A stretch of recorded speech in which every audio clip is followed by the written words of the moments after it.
जी बिस्मिल्लाहिर्रहमानिर्रहीम अस्सलाम वालेकुम नाज़रीन। पीटीवी दी लाइव ट्रांसमिशन अज दा मेहमान हो मैं हाँ ताड़ी अपनी मेज़बान सोनिया शेख ते प्रोग्राम विच मेरे नाल मौजूद ने मेरे साथी मेज़बान अली उस्मान बाजवा। नाज़रीन प्रोग्राम विच तुहानू सब नू खुशामदीद वेलकम जी हाँ नू इस उम्मीद दे नाल कि तुसीं सारे जिथे भी होवोगे राज़ी होवोगे खुश होवोगे अपना बहुत बहुत ध्यान रखते होवोगे। अज फिर एक नवी शाम नवे परौनियां ते नवे सवालों के नाल असी एक बारी फिर ताड़ी खिदमत विच हाजिर हाँ। इस तो पहले कि मैं प्रोग्राम का बाकायदा आगाज़ करा मैं ताड़े नाल वंडदी चलां अज दी चंगी गल ते अज दी चंगी गल ऐ वे कि तंदरुस्ती हज़ार नेमत है। किसी सियाने ने बड़ा सोहना आख्या है कि जान है ते जहान है, यानी कि जे तुसी तंदरुस्त हो तो अपनी जिंदगी नू बड़ी खूबसूरती दे नाल वरत सकते हो ते तंदरुस्त इंसान ही माशरे लई ते अपने खानदान आस्ते मुफीद शहरी साबित होंदा है। तो हुण करने आ प्रोग्राम का बाकायदा आगाज़ तो मैं अपने सैगमेंट्स का हल्का हल्का तारुफ करवाती चला। अज असीं ताड़ी मुलाकात करवावांगे एक शायर दे नाल, सुनांगे उहदे कोलों शायरी, इहदे नाल ना तुहानूं मिलवावांगे सूफी सैगमेंट दे विच सूफी स्कॉलर दे नाल ते उहनां कोलों ते पावांगे किसी बाबे दी झाती ते किसी बाबे दी हयात ते झाती। इहदे नाल असीं गलबात करांगे गिलगित बल्तिस्तान तो आए हुए परौने दे नाल। ते हुण मैं मिलवानी आ तुहानूं साडे पहले परौने दे नाल ਜਿਹੜੇ बहुत ही खास ने। इन्हां दी शख्सियत के बहुत सारे पहलू ने। इन्हां दे फैन सिर्फ पाकिस्तान ही नहीं पाकिस्तान तो बाहर भी लोग इन्हां नूं पसंद करते हैं, इन्हां नूं चाहते हैं, इन्हां नाल प्यार करते हैं। यह शायर तो है ही लेकिन ये नाल ए ब्रॉडकास्टिंग भी करते हैं, ए प्रोड्यूसर भी ने, ये कई गाने लिख चुके हैं। तो जो मैं गल करा उर्दू शायरी की तो उर्दू जुबान की तरवीज तो उर्दू जुबान तो कल्चर के प्रमोट इन्होंने बहुत किरदार अदा किया। जी बिल्कुल, उर्दू नालों बहुता पंजाबी जुबान की प्रमोशन वो करते हैं और पंजाबी दे ही कवि और शायर मने जाते हैं सोनिया। और हल्का हल्का तुसी तारुफ करा रहे हो, मैं थोड़ा गूढ़ा तारुफ करा देना। जरूर। उमरों लम्मे आस दे पैंडे असी विचोंदी होए, पब्बां हेठां चीकण सावां सुपने भी अद मोए, जुस्से अत परेड़ां वजियां किसे न मलमा लाइयां, पीड़ां विकणे आईयां सजण जी पीड़ां विकणे आईयां, निज समेने हर मां तड़दी बुलड़ी अखड़ी सीती, ओदी पीड़ वंडावण दी थां होर बथेरी कीती, ओ भी मगरों ला के टुर गए जिन्ना दित्तियां साइयां, पीड़ां विकणे आईयां सजण जी पीड़ां विकणे आईयां, सावियां रुत्तां वर्गे सुपने चीकां दे विच गुन्ने, शहर ने जेकण पक्कियां थावां पिंडां दे पिंड सुन्ने, लाशां ते दफनांदियां सुनिया रूहां किस दफनाइयां, पीड़ां विकणे आईयां वे लोका पीड़ां विकणे आईयां। जी बिल्कुल, पंजाबी जुबान दी और उसकी शायरी दी और उहदे सुलेख की तरवीज तो करते ही ने, बतौर गीत निगार भी साढ़े सामने आते हैं, थिएटर भी लिखते रहे हैं, कई अवार्ड्स इन्हां दे नावे ने और कई किताबां इन्हां दे कलम चों निकलियां ने। किताबां कुछ मैं दसदा चलांगा, कुछ उन्हां कोल पुछांगे। नाल सजण दे रहीए, कागज़ ते कैनवस, अज दी लोक दास्तान, कलामे शिव, प्रेम कहे, नानक नाम अलस्त है, और इस तो अलावा लाल कर पोइट्री और मशरकी पंजाब के अफसाने उर्दू किताब। इस तो अलावा जनाब अवार्ड्स की गल करिए तो मसूद खद्दरपोश अवार्ड इन्हां दे नामे है, बाबा फरीद अवार्ड तो शाह हुसैन अवार्ड, बोलान अवार्ड, पंजाबी सेवक award, award of distinction from Canada और नानक अवार्ड का भी जिक्र मैं कर चुकिया।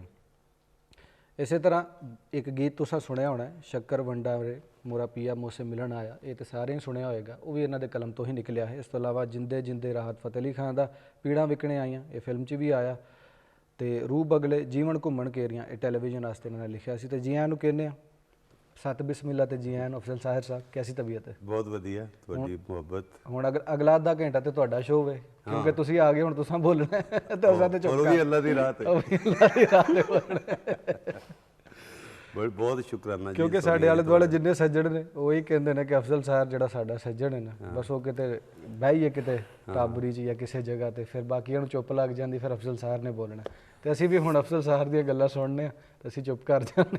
नहीं पंजाबी जी नूं तुसीं गल ते टोरो ना, नहीं ते फिर जे मेरे ते पानी है तो फिर डाह दिंदे आ सिर। अच्छा, पंजाबी जुबान की तरवीज वास्ते बड़े ही लोग काम कर रहे ने, नवीं पीढ़ी के भी कुछ लोग नवे नाल जुड़ते हैं, कई तंजीमां भी ਉਹਦੇ ਵਿੱਚ रही ने। तुसीं अपना एक सफ़र कि पंजाबी ही क्यों चुनी और फिर ਉਹਦੀ तरवीज वास्ते हुण तक कित्थे खलोते हो, अगों की वेखदे हो अगले 10 साल च?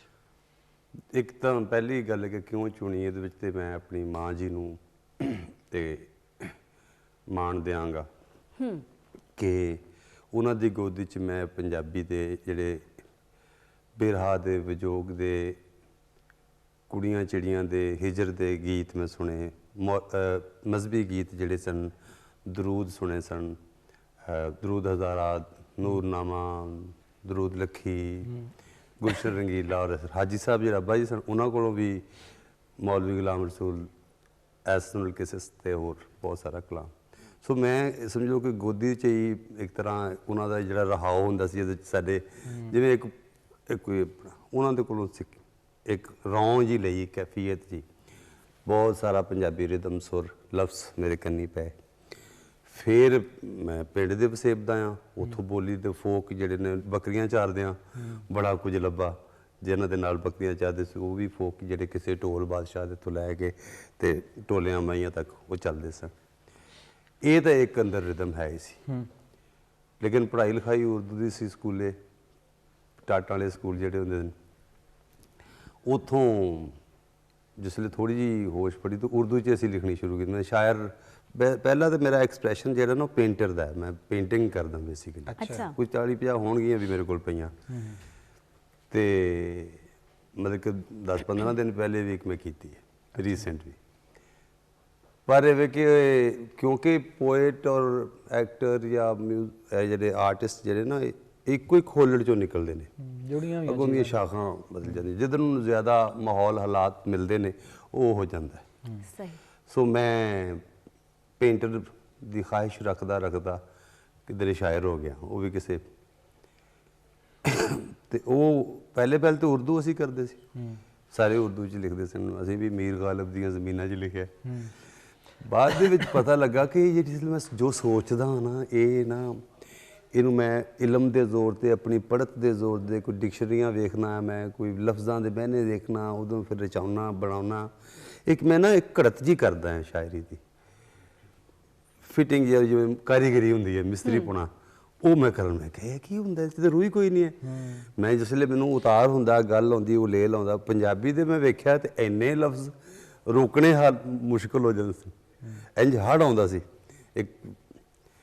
ਤੇ ਮੈਨੂੰ ਫਿਰ ਕੁਝ ਰਸਾਲੇ, ਕੁਝ ਚੀਜ਼ਾਂ ਪੜ੍ਹਨ ਨੂੰ ਮਿਲੇ, ਤੇ ਮੈਨੂੰ ਪਹਿਲੀ ਵਾਰੀ ਸ਼ਾਹ ਹੁਸੈਨ ਦੀ ਕਾਫੀ ਸੁਣੀ ਮੈਂ ਰੇਡੂਏ ਤੇ ਉਹ ਉੱਧਰੋਂ ਇੱਕ ਜਾਗ ਲੱਗੀ, ਨਿਸਈਓ ਅਸੀਂ ਨੈਣਾ ਦੇ ਆਖੇ ਲੱਗੇ। ਇਹ ਅਸੀਂ ਬੱਕਰੀਆਂ ਚਾਰਦੇ ਸੀ ਤੇ ਖਾਲੇ 'ਚ, ਸਿੱਲੀ ਖਾਲ 'ਚ ਨਾ ਮੈਂ ਲੰਮਾ ਪਿਆ, ਤੇ ਰੇਡੂਆ ਉਸ ਬਾਰੇ ਜੇ ਕਲੇਜੀ ਵਾਲਾ ਰੇਡੂਆ ਹੁੰਦਾ ਛੋਟਾ ਜਿਹਾ, ਤੇ ਉਹ ਅਸੀਂ ਲਟਕਾਇਆ ਹੁੰਦਾ ਸੀ ਤੇ ਵੱਟ ਤੇ ਰੱਖਿਆ, ਤੇ ਉਹਦੇ 'ਚ ਹਾਮਦ ਅਲੀ ਬੇਲਾ ਗਾ ਰਿਹਾ ਸੀ। ਮੈਨੂੰ ਨਹੀਂ ਸੀ ਪਤਾ ਕਿ ਸ਼ਾਹ ਹੁਸੈਨ ਦਾ ਕਲਾਮ ਹੈ, ਉਸ ਵੇਲੇ ਮੈਂ ਨਹੀਂ ਸੀ ਪੜ੍ਹਿਆ। ਢੋਲੇ ਢੂਲੇ ਦੌੜੇ ਅਸੀਂ ਲਿਖਦੇ ਸਾਂ। ਤੇ ਇਹਨਾਂ ਦੇ ਇੱਕ ਐਸੀ ਝਰਨਾਟ ਜੀ, ਇੱਕ ਇਸ ਤਰ੍ਹਾਂ ਦੀ ਕੈਫੀਅਤ ਬਣਾਤੀ। ਤੇ ਮੈਂ ਇੱਕ ਪਹਿਲੀ ਨਜ਼ਮ ਲਿਖੀ ਸ਼ਾਮ ਨੂੰ, ਨਿਸਈਓ ਮੈਨੂੰ ਅੱਕ ਸਵਾਦੀ ਲੱਗੇ, ਤੇ ਉਹ ਉਸ ਤੋਂ ਸ਼ੁਰੂ ਹੋ ਗਈ ਪੰਜਾਬੀ ਸ਼ਾਇਰੀ। ਤੇ ਕੋਈ ਆਪਣਾ ਕਲਾਮ ਤੇ ਜ਼ਰਾ ਸਾਂਝਾ ਕਰੋ। ਤੇ ਚਲੋ ਮੈਂ ਜਿਹੜਾ ਅੱਜ ਕੱਲ੍ਹ ਲਿਖ ਰਿਹਾ ਉਹ ਦੋਹੇ ਲਿਖ ਰਿਹਾ। ਉਹ 2 ਲਾਈਨਰ, ਜਿਵੇਂ ਸਾਰੇ ਬੜੀ ਲੰਮੀ ਰਵਾਇਤ ਹੈ ਸ਼ਾਇਰੀ ਦੀ, ਦੋਹੇ ਦੀ। ਤੇ ਉਹਨੂੰ ਉਹ ਸਿਨਫਾਂ ਜਿਹੜੀਆਂ ਨੇ ਬਿਲਕੁਲ ਹੀ ਲੁੱਕ ਗਈਆਂ ਨੇ ਆਮ, ਤੇ ਉਹਦਾ ਇੱਕ ਜਗਾਵਣ ਹੋ ਰਿਹਾ। ਕੀਕਣ ਕੂੜ ਨਖੁੱਟਣਾ, ਕੀਕਣ ਸੱਚ ਤਰੇ, ਕੀਕਣ ਕੂੜ ਨਖੁੱਟਣਾ, ਕੀਕਣ ਸੱਚ ਤਰੇ, ਤੂੰ ਮੈਂ ਦੋਵੇਂ ਰਾਣੀਆਂ, ਪਾਣੀ ਕੌਣ ਭਰੇ। ਵਾਹ। ਤੂੰ ਮੈਂ ਦੋਵੇਂ ਰਾਣੀਆਂ, ਪਾਣੀ ਕੌਣ ਭਰੇ। ਤੇ ਹੁਣੇ ਹੁਣੇ ਹੈ ਜੀਵਣਾ, ਹੁਣ ਦੀ ਹੁਣੇ ਸੰਭਾਲ, ਹੁਣੇ ਹੁਣੇ ਹੈ ਜੀਵਣਾ, ਹੁਣ ਦੀ ਹੁਣੇ ਸੰਭਾਲ, ਲੰਗੇ ਹੱਥ ਨਾਮ ਦੇ ਝੱਖੜ ਪਾਣੀ ਕਾਲ, ਲੰਗੇ ਹੱਥ ਨਾਮ ਦੇ ਝੱਖੜ ਪਾਣੀ ਕਾਲ। ਤੇ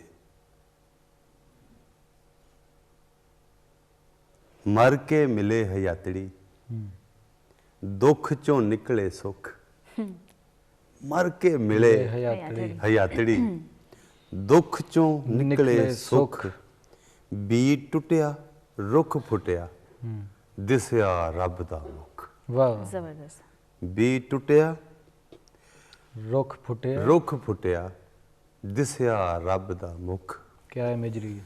ਤੇ ਸਿਰ ਤੇ ਪਈ ਹਯਾਤੜੀ, ਹੂੰ ਲਾ ਇਸ਼ਕੇ ਦਾ ਢੋ, ਸਿਰ ਤੇ ਪਈ ਹਯਾਤੜੀ, ਲਾ ਇਸ਼ਕੇ ਦਾ ਢੋ, ਭੰਨ ਵੇਲੇ ਦਾ ਵੇਲਣਾ, ਹੂੰ ਫੇਰ ਨਹੀਂ ਹੁਣ ਹੋ। ਵਾਹ ਭੰਨ ਵੇਲੇ ਦਾ ਵੇਲਣਾ, ਵੇਲਣਾ, ਫੇਰ ਨਹੀਂ ਹੁਣ ਹੁਣ ਹੋ। ਤੇ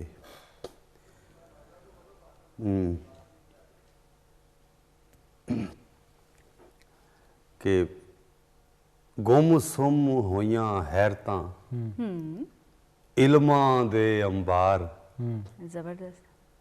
ਤੇ ਸੱਚ ਦਲੀਲਾਂ ਭੋਗਦਾ, ਭਲੀ ਕਰੇ ਕਰਤਾਰ। ਵਾਹ ਵਾਹ ਸੱਚ ਦਲੀਲਾਂ ਭੋਗਦਾ, ਭੋਗਦਾ।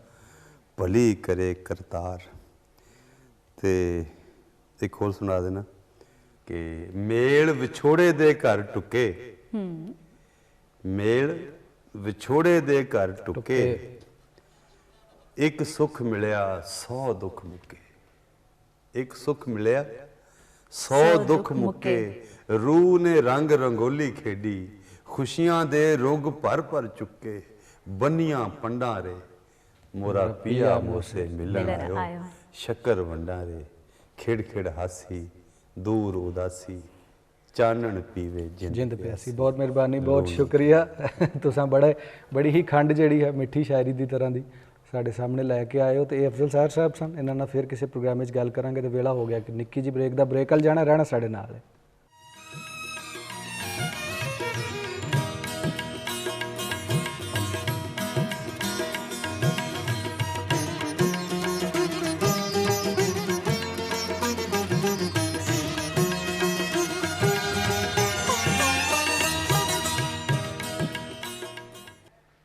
ਜੀ ਨਾਜ਼ਰੀਨ, ਇੱਕ ਵਾਰੀ ਫਿਰ ਅਸੀਂ ਮੁੜ ਕੇ ਆ ਗਏ ਹਾਂ ਤੇ ਤੁਹਾਨੂੰ ਜੀ ਆਇਆਂ ਨੂੰ ਕਹਿੰਦੇ ਆਪਣੇ ਸ਼ੋਅ ਦੇ ਵਿੱਚ। ਬ੍ਰੇਕ ਤੋਂ ਜਾਣ ਤੋਂ ਪਹਿਲੇ ਸਾਡੇ ਪ੍ਰੋਗਰਾਮ ਵਿੱਚ ਅਫਜ਼ਲ ਸਾਹਿਰ ਸਾਹਿਬ ਸਾਡੇ ਨਾਲ ਮੌਜੂਦ ਸੀ। ਉਹਨਾਂ ਨੇ ਬੜੀ ਖੂਬਸੂਰਤੀ ਨਾਲ ਸਾਨੂੰ ਸ਼ਾਇਰੀ ਸੁਣਾਈ। ਹੁਣ ਸਾਡੇ ਨਾਲ ਇੱਕ ਨਵੀਂ ਪਰੋਣੀ ਸਾਡੀ ਮੌਜੂਦ ਨੇ, ਬੜੀ ਖੂਬਸੂਰਤ ਨੇ ਤੇ ਇਹ ਮਾਹਿਰ ਗਜ਼ਾਇਤ ਨੇ। ਇਹ ਅੱਜ ਸਾਨੂੰ ਦੱਸਣਗੇ ਕਿ ਇਸ ਮੌਸਮ ਵਿੱਚ, ਬਲਕਿ ਹਰ ਮੌਸਮ ਵਿੱਚ ਤੇ ਹਰ ਉਮਰ ਦੇ ਫਰਦ ਨੂੰ ਕਿਸ ਤਰ੍ਹਾਂ ਦੀ ਗਜ਼ਾ ਦਾ ਇੰਤਖਾਬ ਕਰਨਾ ਚਾਹੀਦਾ ਹੈ, ਕਿਹੜੀਆਂ ਗਜ਼ਾਵਾਂ ਸਾਡੀ ਸਿਹਤ ਵਾਸਤੇ ਠੀਕ ਨੇ ਤੇ ਕਿਹੜੀਆਂ ਕੱਟ ਕਰ ਦੇਣੀਆਂ ਚਾਹੀਦੀਆਂ ਨੇ। ਸਾਡੇ ਨਾਲ ਮੌਜੂਦ ਨੇ ਇਮਾਨ ਮੁਖਤਿਆਰ। ਇਮਾਨ, ਪ੍ਰੋਗਰਾਮ ਵਿੱਚ ਤੁਹਾਨੂੰ ਜੀ ਆਇਆਂ ਨੂੰ ਕਹਿੰਦੇ ਆ। ਬਹੁਤ ਬਹੁਤ ਸ਼ੁਕਰੀਆ। ਕਿੰਝ ਦਾ ਲੱਗ ਰਿਹਾ ਤੁਹਾਨੂੰ ਪ੍ਰੋਗਰਾਮ ਵਿੱਚ ਆ ਕੇ? ਬਹੁਤ ਚੰਗਾ ਲੱਗ ਰਿਹਾ ਹੈ। ਬਹੁਤ ਚੰਗਾ ਲੱਗ ਰਿਹਾ। ਅੱਛਾ ਇਮਾਨ, ਤੁਸੀਂ ਨਿਊਟ੍ਰੀਸ਼ਨਿਸਟ ਹੋ, ਤੁਸੀਂ ਦੱਸ ਦਿਓ ਕਿ ਕਿਹੜੀਆਂ ਗਜ਼ਾਵਾਂ ਸਾਡੀ ਸਿਹਤ ਵਾਸਤੇ ਅੱਛੀਆਂ ਨੇ ਅੱਜ ਦੇ ਮੌਸਮ ਦੇ ਹਿਸਾਬ ਨਾਲ, ਸਾਡੀ ਉਮਰ ਦੇ ਹਿਸਾਬ ਨਾਲ, ਯੰਗ ਜਨਰੇਸ਼ਨ ਨੂੰ, ਕਿ ਮਤਲਬ ਫੈਟਸ ਬਹੁਤ ਜ਼ਿਆਦਾ ਨਾ ਹੋ ਜਾਣ, ਵੱਧ ਨਾ ਜਾਣ, ਵੇਟ ਮੁਨਾਸਿਬ ਰਹੇ। ਅੱਜ ਦੇ ਇਸ ਮੌਸਮ ਵਿੱਚ ਕਿਹੜੀਆਂ ਗਜ਼ਾਵਾਂ ਫਾਇਦੇਮੰਦ ਨੇ? ਦੇਖੋ, ਗਜ਼ਾ ਕਦੇ ਵੀ ਕੋਈ ਬੁਰੀ ਨਹੀਂ ਹੁੰਦੀ, ਕੋਈ ਮਤਲਬ ਹੈ ਮੁਫੀਦ ਗਜ਼ਾਵਾਂ ਇਸ ਲੈਂਦੇ ਹਾਂ, ਲੇਕਿਨ ਅਸੀਂ ਆਪੂ ਨੂੰ ਨੁਕਸਾਨ ਦੇ ਆਪਣੇ ਵਾਸਤੇ ਬਣਾ ਦਿੰਦੇ ਹਾਂ। ਕੋਈ ਐਸੀ ਚੀਜ਼ਾਂ ਵਿੱਚ ਇਸਤੇਮਾਲ ਕਰ ਲੈਂਦੇ ਜਿਹਦੇ ਵਾਸਤੇ ਸਾਡੇ ਵਾਸਤੇ ਮੁਫੀਦ ਨਹੀਂ ਹੁੰਦੀਆਂ।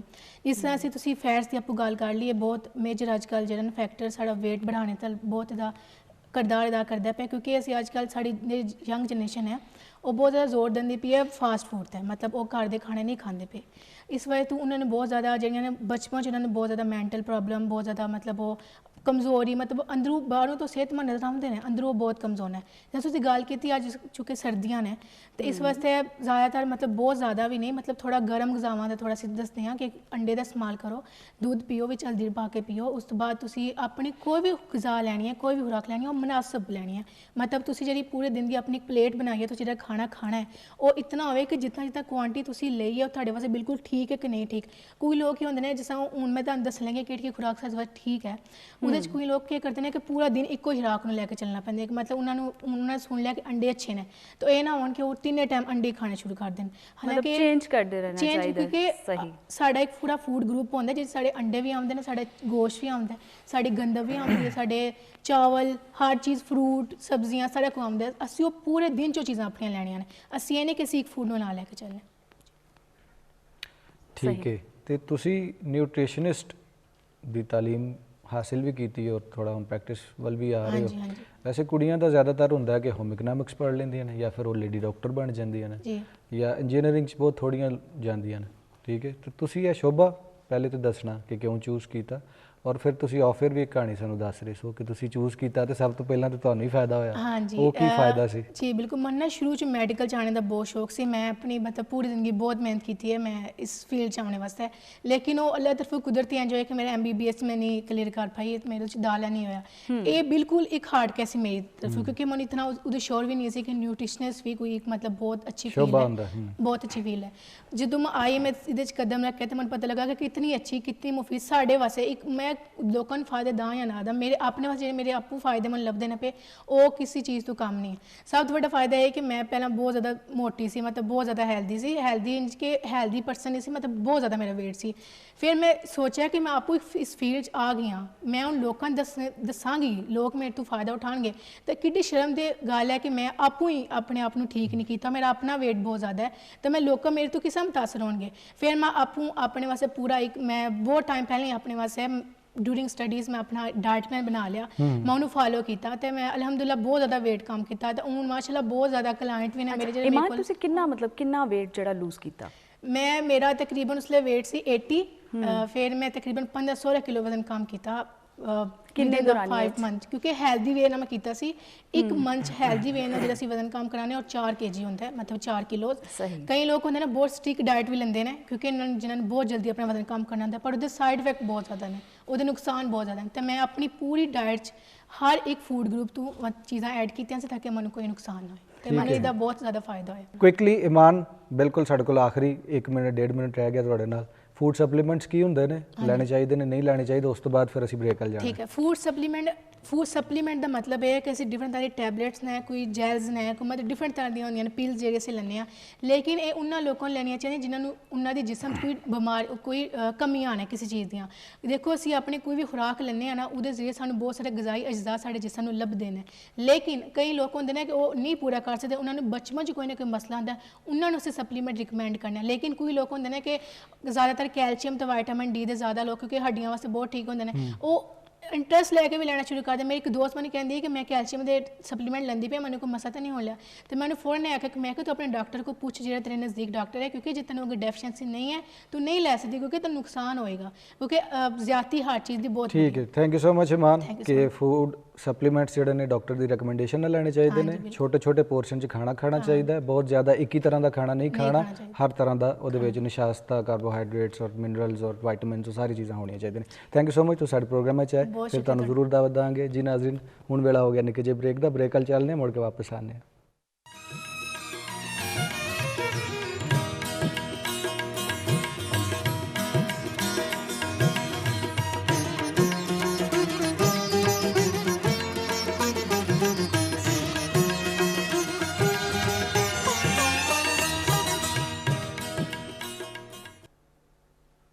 ਜੀ ਨਾਜ਼ਰੀਨ, ਇੱਕ ਵਾਰੀ ਫਿਰ ਤੁਹਾਨੂੰ ਪ੍ਰੋਗਰਾਮ ਵਿੱਚ ਜੀ ਆਇਆਂ ਨੂੰ ਕਹਿੰਦੇ ਹਾਂ। ਹੁਣ ਵੇਲਾ ਹੋ ਗਿਆ ਸਾਡੇ ਤੀਜੇ ਸੈਗਮੈਂਟ ਦਾ, ਸਾਡੇ ਸੂਫੀ ਸੈਗਮੈਂਟ ਦਾ। ਸੂਫੀ ਸਕਾਲਰ ਸਾਡੇ ਨਾਲ ਮੌਜੂਦ ਨੇ, ਤੁਸੀਂ ਇਹਨਾਂ ਨੂੰ ਬੜੀ ਚੰਗੀ ਤਰ੍ਹਾਂ ਜਾਣਦੇ ਹੋ। ਇਹਨਾਂ ਦੀ ਸ਼ਖਸੀਅਤ ਦੇ ਕਈ ਪਹਿਲੂ ਨੇ, ਹਰ ਪਹਿਲੂ ਤੋਂ ਤੁਸੀਂ ਬਾਖੂਬੀ ਵਾਕਿਫ ਹੋ। ਸਾਡੇ ਨਾਲ ਮੌਜੂਦ ਨੇ ਡਾਕਟਰ ਮੈਡਮ ਸੁਗਰਾ ਸਦਫ ਸਾਹਿਬਾ। अस्सलाम वालेकुम मैडम साहिबा, की हाल है ताई? बिल्कुल ठीक। प्रोग्राम बस मैंने हर बारी ना बाजवा साहब वो बड़ा थोड़ा हैरानी भी होती है स्कॉलर लफ्ज़ से, क्योंकि सारी उम्र दिल करता है तालिब इल्म ही रही प्रोग्राम में तानू जी आया नु कहने बहुत शुक्रिया। और बंदा रहंदा भी है तालिब इल्म, हर दिन सीखदा कुछ ना कुछ। मैं समझनी हर इंसान हर दिन हर उम्र दी हर लम्हे कुछ ना कुछ सीखता रहता है। अच्छा मैडम, अज का जिहड़ा साडा सूफीज़म ते मौजू है वो मौलवी गुलाम रसूल आलमपुरी, इन्हां दी मुढ़ली हयाती बारे सानू दसो जी। बहुत शुक्रिया। मौलवी गुलाम रसूल आलमपुरी एक ऐसे साढ़े सूफी और वली शायर ने वड्डे कि जिन्हां बारे आम लोकाई च बड़ा लोग घट जानते हैं, जितना उन्होंने जानना चाहिए उतना नहीं जानते। बाकी पढ़े लिखे लोग यूनिवर्सिटियां च उन्हों दा निसाब पढ़ाया जा रहा है, उन्हों दा कलाम निसाब के तौर पर, लेकिन आम जिस तरह साड़ा बाबा बुल्ले शाह या मियाँ मुहम्मद बख्श उस तरह नहीं जानते। और उहदियां कई वजूहात ने जिन्हां दे बारे में गल भी करांगी, लेकिन उन्हां दे कलाम के हवाले नाल गल करिए, उन्हां दा तसव्वुफ च मुकाम के हवाले नाल गल करिए तो बड़ी उच्ची पीढ़ी ते सानू दिसते ने। उन्हां दी तुसीं अक्सर गल करदे हो ना करामतां दी, तो उन्हां दी पूरी हयाती ही करामतां नाल भरी हुई है, यानी उन्हां दी पैदाइश तो लैके उन्हां दी वफात तक एक सानू अजीबो गरीब माहौल नज़र आंदा है जिहदे विच रब दा करम ही करम है, क्योंकि वो करम तो इलावा चीज़ां मुमकिन ही नहीं है। ਮੌਲਵੀ ਗੁਲਾਮ ਰਸੂਲ ਆਲਮਪੁਰੀ, ਜਿਸ ਤਰ੍ਹਾਂ ਕਿ ਉਹਨਾਂ ਦੇ ਨਾਂ ਦੇ ਨਾਲ ਹੀ ਆਲਮਪੁਰੀ ਲਿਖਿਆ ਜਾਂਦਾ ਹੈ, ਉਹ ਹਿੰਦੁਸਤਾਨੀ ਪੰਜਾਬ ਵਿੱਚ ਦਰਿਆ ਬਿਆਸ ਤੋਂ ਕੋਈ 1 ਮੀਲ ਦੂਰ ਉਹਨਾਂ ਦਾ ਪਿੰਡ ਹੈ ਆਲਮਪੁਰ, ਉੱਥੇ ਉਹ ਪੈਦਾ ਹੋਏ। ਹੁਣ ਤੁਸੀਂ ਦੇਖੋ ਕਿ ਇੱਕ ਆਲਮਪੁਰ ਨਿੱਕਾ ਜਿਹਾ ਇੱਕ ਪਿੰਡ ਹੋਣਾ ਹੈ ਔਰ ਇੱਕ ਵੱਡੇ ਬੰਦੇ ਨੇ ਉੱਥੇ ਪੈਦਾ ਹੋ ਕੇ ਉਹਨੇ ਪੂਰੀ ਦੁਨੀਆ ਵਿੱਚ ਮਕਬੂਲ ਔਰ ਮਾਰੂਫ ਕਰਤਾ। ਹੁਣ ਸਾਰੀ ਦੁਨੀਆ ਉਸ ਪਿੰਡ ਨੂੰ ਮੌਲਵੀ ਸਾਹਿਬ ਦੇ ਨਾਂ ਦੇ ਹਵਾਲੇ ਨਾਲ ਜਾਣਦੀ ਹੈ। ਉੱਥੇ ਉਹ ਪੈਦਾ ਹੋਏ ਨੇ 1859 ਜਨਵਰੀ ਦੇ ਮਹੀਨੇ, ਯਾਨੀ ਐਸੇ ਮਹੀਨੇ ਵਿੱਚ। ਤੇ ਬਾਜਾ ਸਾਹਿਬ ਤੁਸੀਂ ਦੇਖੋ ਕਿ ਮੌਲਵੀ ਗੁਲਾਮ ਰਸੂਲ ਔਰ ਮੀਆਂ ਮੁਹੰਮਦ ਬਖਸ਼ ਦਾ ਤਕਰੀਬਨ ਇੱਕੋ ਹੀ ਦੌਰ ਹੈ ਔਰ ਇਹਨਾਂ ਨੇ ਜਿਹੜਾ 1857 ਦੀ ਜੰਗੇ ਆਜ਼ਾਦੀ ਤੋਂ ਬਾਅਦ ਜੋ ਕੋਈ ਮੁਸਲਮਾਨਾਂ ਨਾਲ ਜਾਂ ਬਾਕੀ ਕੌਮਾਂ ਨਾਲ ਬਰਸੀਦੀਆਂ ਨਾਲ ਜੋ ਕੁਝ ਹੋ ਰਿਹਾ ਸੀ, ਜਿਹੜੀ ਦਲਦਲ 'ਚ ਮੁਸਲਮਾਨ ਫਸ ਗਏ ਸਨ, ਜਿਹੜੇ ਮਸਾਇਲ ਸਨ, ਉਸ ਵੇਲੇ ਜ਼ਰੂਰਤ ਸੀ ਕਿ ਸ਼ਾਇਰ ਔਰ ਬਾਕੀ ਵੀ ਲੋਕ ਜਿਹੜੇ ਨੇ ਉਹ ਆਪਣੇ ਜਿਹੜੀ ਕੌਮ ਹੈ ਉਹਦੇ ਅੰਦਰ ਇੱਕ ਜਜ਼ਬਾ ਆਜ਼ਾਦੀ ਨੂੰ ਬੇਦਾਰ ਕਰਨ ਲਈ ਕੋਸ਼ਿਸ਼ ਕਰਨ। ਤੇ ਉਸ ਵੇਲੇ ਸ਼ਾਇਰਾਂ ਦੇ ਨਾਲ ਨਾਲ ਜਿਹੜੇ ਸਾਡੇ ਸੂਫੀ ਔਰ ਵਲੀ ਨੇ ਉਹਨਾਂ ਨੇ ਵੀ ਦਾਸਤਾਨਾਂ ਦੇ ਰਾਹੀਂ ਆਪਣੇ ਲੋਕਾਂ ਦੇ ਅੰਦਰ ਉਹ ਜਜ਼ਬਾ ਪੈਦਾ ਕੀਤਾ ਤਾਂ ਜੋ ਆਪਣੀਆਂ ਜਿਹੜੀਆਂ ਗੈਰ ਕੌਮਾਂ ਨੇ ਉਹਨਾਂ ਕੋਲੋਂ ਨਿਜਾਤ ਹਾਸਿਲ ਕਰਨ। ਮੀਆਂ ਮੁਹੰਮਦ ਬਖਸ਼ ਦੇ ਬਾਰੇ ਅਸੀਂ ਪਿਛਲੀ ਵਾਰੀ ਗੱਲ ਕਰ ਚੁੱਕੇ ਹਾਂ ਸੈਫਰ ਮਲੂਕ ਦੇ ਹਵਾਲੇ ਨਾਲ। ਦਾਸਤਾਨ-ਏ ਮੀਰ ਹਮਜ਼ਾ ਜਿਹੜੀ ਮੌਲਵੀ ਸਾਹਿਬ ਦੀ ਬਹੁਤ ਹੀ ਮਾਰੂਫ ਇੱਕ ਕਿਤਾਬ ਹੈ ਔਰ ਮੈਂ ਜਿਸ ਤਰ੍ਹਾਂ ਪਹਿਲਾਂ ਤੁਹਾਨੂੰ ਦੱਸ ਰਹੀ ਸੀ ਕਿ ਉੱਥੇ ਪੈਦਾ ਹੋਏ ਨੇ 1849 ਚ ਔਰ ਬਿਲਕੁਲ ਇਹਨਾਂ ਦੀ ਜਿਹੜੀ ਇਬਤਦਾਈ ਹਯਾਤੀ ਹੈ ਸਾਨੂੰ ਉਹਦੇ 'ਚ ਕੋਈ ਪਤਾ ਨਹੀਂ ਚੱਲਦਾ ਕਿ ਕਿਧਰੇ ਸਕੂਲੇ ਗਏ ਨੇ, ਕਿਧਰੇ ਨਾ ਪੜ੍ਹਿਆ ਹੈ, ਕੁਝ ਨਹੀਂ ਪਤਾ ਚੱਲਦਾ। ਲੇਕਿਨ ਇਹ ਪਤਾ ਚੱਲਦਾ ਹੈ ਕਿ ਉਹਨਾਂ ਨੇ 18 ਵਰੇ ਗੌਰਮੈਂਟ ਸਕੂਲ 'ਚ ਪੜ੍ਹਾਇਆ ਹੈ। ਇਹਦਾ ਮਤਲਬ ਹੈ ਕਿ ਪਹਿਲੇ ਤਾਲੀਮ ਹਾਸਿਲ ਕੀਤੀ ਹੈ ਲੇਕਿਨ ਇਹ ਕਿ ਉਹ ਵੀ ਕਰਾਮਤਾਂ ਦੇ ਵੱਲ ਨਾਲ ਮੈਂ ਗੱਲ ਕਰਨੀ ਹੈ ਕਿ ਉਹਨਾਂ ਨੇ ਆਪਣਾ ਇੱਕ ਸ਼ੇਰ ਵੀ ਲਿਖਿਆ ਹੈ ਜਿਹਦੇ ਵਿੱਚ ਉਹ ਕਹਿੰਦੇ ਨੇ ਕਿ ਮੈਂ ਨਿਮਤ ਮੈਨੂੰ ਮਿਲੀ ਹੈ ਚੀਜ਼, ਮਤਲਬ ਇਲਮ ਵੀ ਨਿਮਤ ਮਿਲਿਆ ਹੈ, ਤਸਵੁਫ ਦੇ ਹਵਾਲੇ ਨਾਲ ਵੀ ਸਾਰੀਆਂ ਚੀਜ਼ਾਂ ਨਿਮਤ ਦੇ ਤੌਰ ਤੇ ਮਿਲੀਆਂ ਨੇ।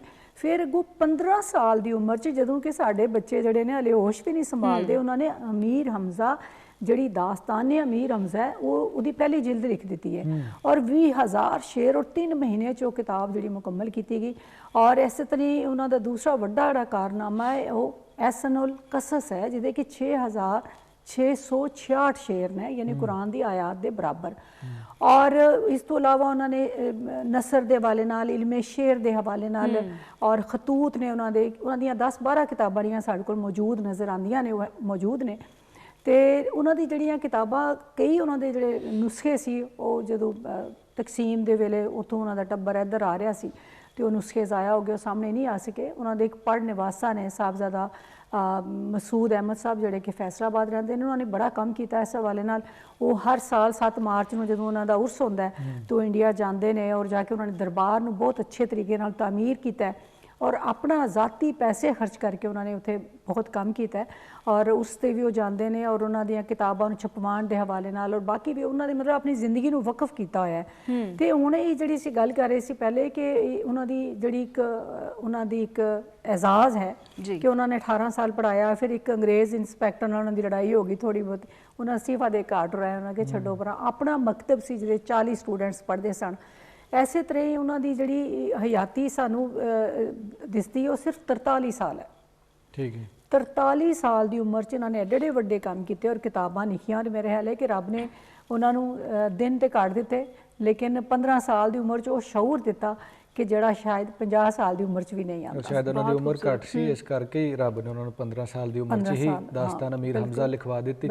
ਅੱਛਾ, ਕਿਹੜੀਆਂ ਜ਼ੁਬਾਨਾਂ 'ਚ ਉਹਨਾਂ ਲਿਖਿਆ ਔਰ ਫਿਰ ਕਿਹੜੀਆਂ ਤਸਨੀਫਾਤ ਉਹਨਾਂ ਦੀ ਸਾਡੇ ਸਾਹਮਣੇ ਆਉਂਦੀ ਹੈ? ਉਹਨਾਂ ਨੇ ਵੈਸੇ ਦੇਖੋ ਨਾ ਕਿ ਜਿਹੜਾ ਉਹਨਾਂ ਨੇ ਅਰਬੀ ਫਾਰਸੀ ਹੁਣ ਵੀ ਸਾਡੇ ਕੋਲ ਮੌਜੂਦ ਨੇ, ਅਰਬੀ ਫਾਰਸੀ ਹੈ ਔਰ ਪੰਜਾਬੀ ਤੇ ਜ਼ਾਹਿਰ ਹੈ ਕਿ ਪੰਜਾਬ ਦੇ ਸਨ, ਪੰਜਾਬੀ ਉਹਨਾਂ ਨੂੰ ਆਉਂਦੀ ਸੀ ਔਰ ਉਹਨਾਂ ਨੇ ਪੰਜਾਬੀ 'ਚ ਵੀ ਲਿਖਿਆ ਤੇ ਲੇਕਿਨ ਉਹਦੀ ਜਿਹੜੀ ਉਹਨਾਂ ਦੀਆਂ ਤਸਨੀਫਾਤ ਨੇ, ਉਹਨਾਂ ਦੀਆਂ ਮੁਖਤਲਿਫ ਤਸਨੀਫਾਤ ਦਾ ਇਹ ਵੀ ਕਮਾਲ ਹੈ ਕਿ ਜਦੋਂ ਤੁਸੀਂ ਇਲਮੇ ਅਦਾਦ ਨਾਲ ਉਹਨਾਂ ਦੇ ਕੱਢਦੇ ਹੋ ਨਾ ਤਾਂ ਉਹਨਾਂ ਦਾ ਸਨ ਨਿਕਲ ਆਉਂਦਾ ਹੈ, ਸਨ ਇਸ ਤਰ੍ਹਾਂ। ਤੇ ਉਹ ਮੁਖਤਲਿਫ ਕਿਤਾਬਾਂ ਨੇ ਲੇਕਿਨ ਮੈਨੂੰ ਜਿਹੜੀਆਂ 2 ਬਹੁਤ ਹੀ ਮਸ਼ਹੂਰ ਕਿਤਾਬਾਂ ਨੇ ਉਹ ਮੈਂ ਤੁਹਾਨੂੰ ਦੱਸਣੀ ਹੈ ਕਿ ਦੱਸਿਆ ਪਹਿਲਾਂ ਐਸਨ-ਉਲ ਕਸਸ ਔਰ ਦਾਸਤਾਨ-ਏ ਮੀਰ ਹਮਜ਼ਾ, ਯਾਨੀ ਇਲਮੁਲ ਅਦਦ ਦੇ ਜ਼ਰੀਏ ਅਗਰ ਅਸੀਂ ਜਾਣਨ ਦੀ ਕੋਸ਼ਿਸ਼ ਕਰੀਏ ਤੇ ਤੁਹਾਨੂੰ ਸਾਰੀਆਂ ਬਾਕੀ ਵੀ ਜਿਹੜੀਆਂ ਉਹਨਾਂ ਦੀ ਕਿਤਾਬਾਂ ਨੇ ਤੁਸੀਂ ਸਾਰੀਆਂ ਕਿਤਾਬਾਂ ਦੇ ਬਾਰੇ ਤੁਸੀਂ ਜਦੋਂ ਕਰੋਗੇ ਤੁਹਾਨੂੰ ਉਹ ਮਿਲ ਜਾਣਗੀਆਂ।